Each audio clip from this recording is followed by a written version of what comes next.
Почитувани, зошто обвинителството ги амнестираше одговорност сите актуелни полициски функционери на ВМРО-ДПМНЕ од неголемата трагедија во историјата на Македонија? Пожарот во дискотеката Пулс во Кочани, во кој загинаа 62 млади луѓе, а 200 беа повредени.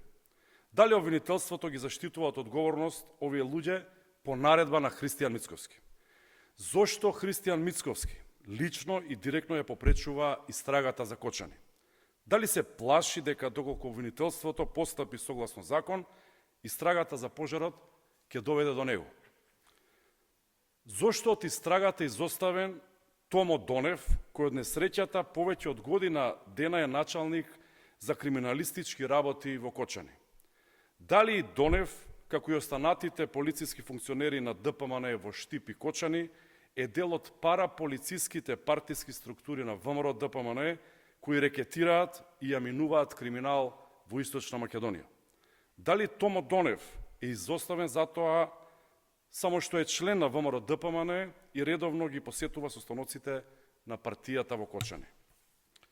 Како е можно и покрај сите информации кои ги имала полицијата, службените белешки од полициските службеници, објави на социјалните мрежи дека во дискотеката нелегално се користат пиротехнички материјали, началникот за криминалистички работи кој е надлежен над сите инспектори во Кочани да не одговара за катастрофалниот пропуст на полицијата кој доведе до ситуација во која 62 млади луѓе го изгубија животот, а 200 беа повредени? Како е можно да нема одговорност за полицијата која не одговори како имало нелегална употреба на пиротехнички материјали?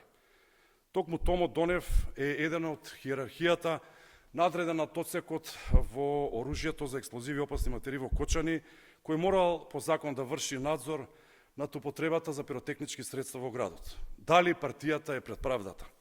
Дали личните интереси на Христијан Мицковски се поважни од созите на мајките во Кочани?